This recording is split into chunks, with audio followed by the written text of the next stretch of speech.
Assalamualaikum warahmatullahi wabarakatuh. Salam perubahan.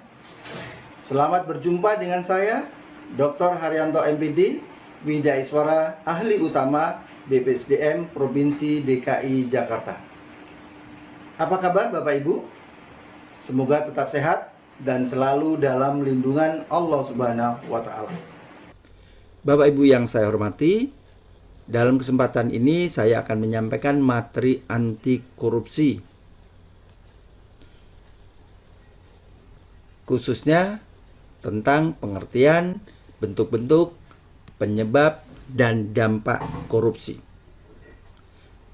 Adapun materi yang akan saya sampaikan meliputi 1. Pengertian korupsi, yang kedua bentuk-bentuk tindak pidana korupsi, yang ketiga penyebab terjadinya korupsi, dan yang keempat dampak dari korupsi, khususnya dampak negatif dari korupsi.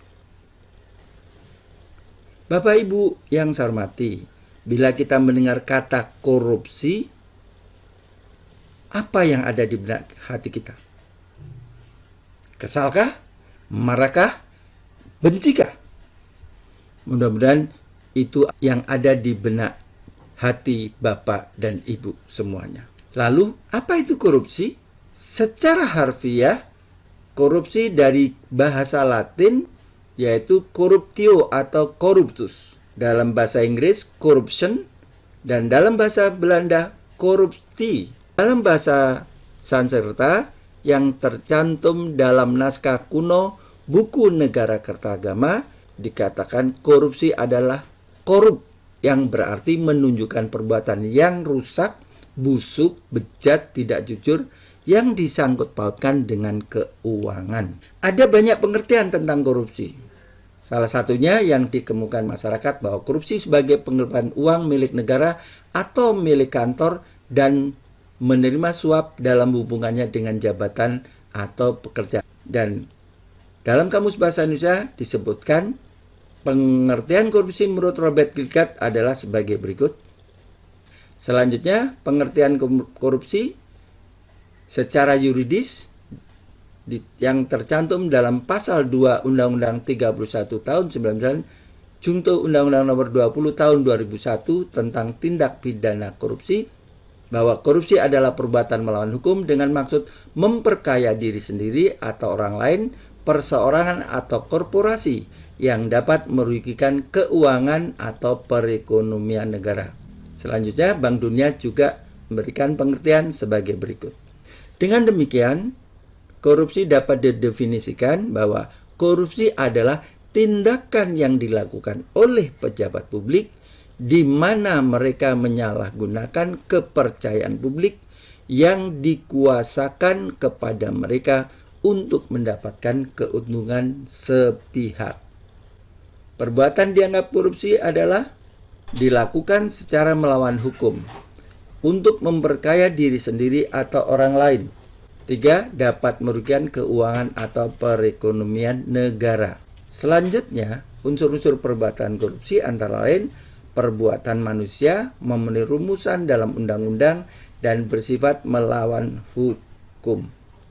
Bapak Ibu yang saya hormati, adapun bentuk-bentuk tindak pidana korupsi menurut Undang-Undang 31 tahun 99 dan Junto Undang-Undang Nomor 20 tahun 2001 tentang tindak pidana korupsi, awalnya ada 30 delik yang kemudian dilakukan perubahan sehingga menjadi 7 delik tindak pidana korupsi, yaitu penyalahgunaan wewenang sehingga merugikan keuangan negara, suap menyuap, penggelapan dalam jabatan, pemerasan, perbuatan curang, benturan kepentingan dalam pengadaan, serta gratifikasi. Penyalahgunaan wewenang sehingga merugikan keuangan negara, yaitu perbuatan melawan hukum untuk memperkaya diri sendiri dan orang lain dan korporasi dan dapat merugikan keuangan negara. Yang kedua, menyalahgunakan kewenangan untuk menguntungkan diri sendiri atau orang lain dan korporasi dan dapat merugikan keuangan negara. Sebagai contoh adalah penggunaan kendaraan atau mobil dinas untuk kepentingan keluarga. Selanjutnya yang kedua, korupsi yang terkait dengan suap menyuap, yaitu memberi sejumlah uang untuk memuluskan kebutuhan si penyuap. Contohnya, pelanggar lalu lintas memberikan uang kepada polisi agar lolos dari sanksi.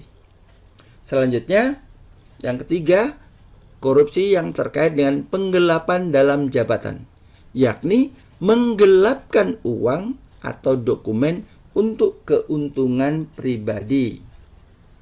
Nah, contohnya yang sering dilakukan adalah penggunaan kwitansi kosong agar dapat merekayasa jumlah uang yang dikeluarkan.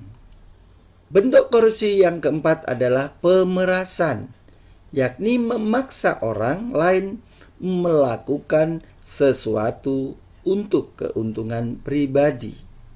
Contohnya, pungutan uang administrasi oleh petugas yang sebenarnya bebas biaya administrasi, yang sering kita kenal dengan pungli.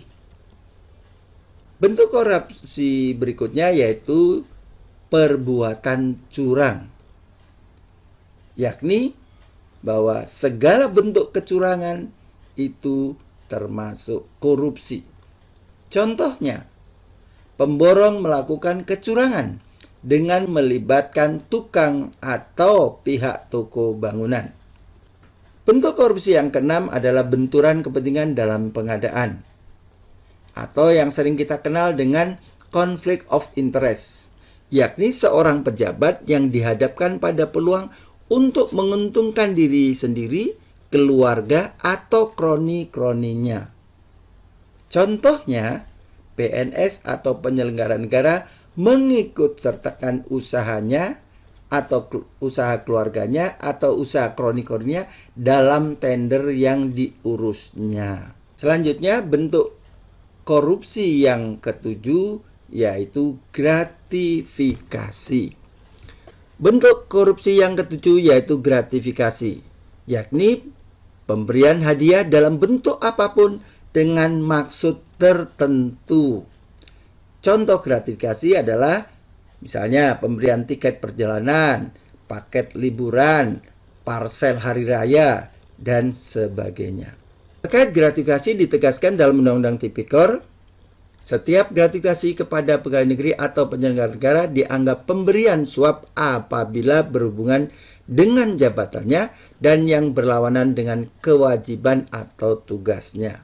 Yang kedua, pidana bagi pegawai negeri atau penyelenggara negara sebagaimana dimaksud dalam ayat 1 adalah dipidana dengan pidana penjara seumur hidup atau pidana penjara paling singkat 4 tahun dan paling lama 7 tahun dan pidana denda sedikitnya atau paling sedikit 200 juta dan paling banyak 1 miliar. Bapak Ibu yang saya hormati, tentu banyak penyebab korupsi adalah antara lain sebagai berikut. 1.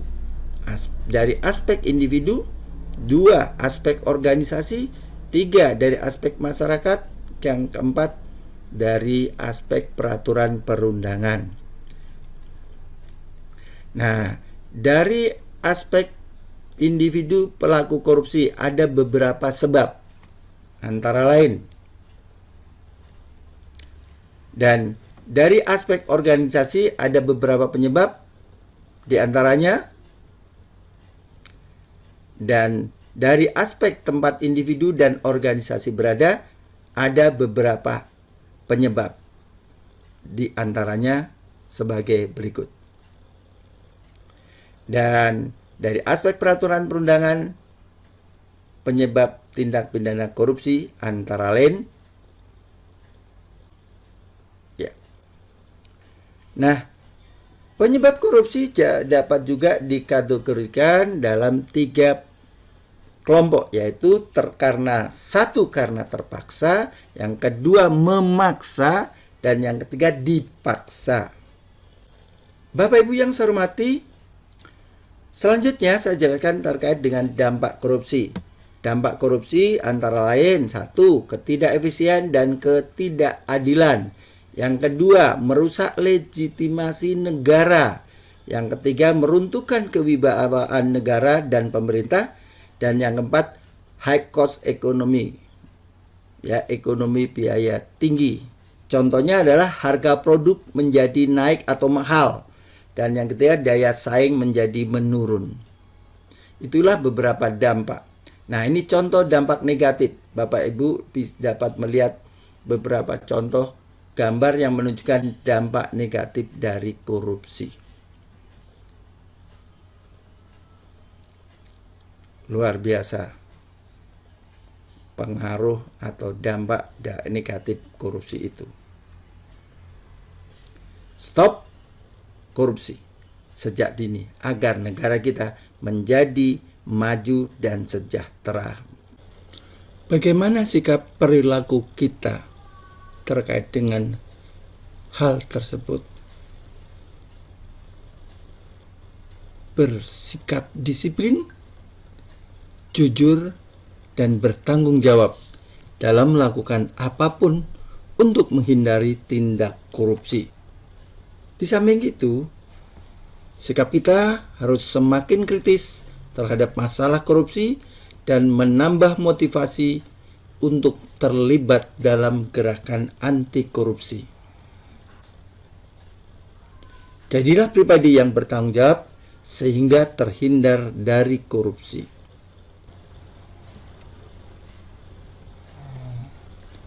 Demikianlah yang dapat saya sampaikan pada kesempatan ini. Semoga apa yang telah saya sampaikan bermanfaat bagi kita semua. Tetap semangat dan salam perubahan. Akhir kata, burung irian, burung cenderawasih. Cukup sekian dan terima kasih.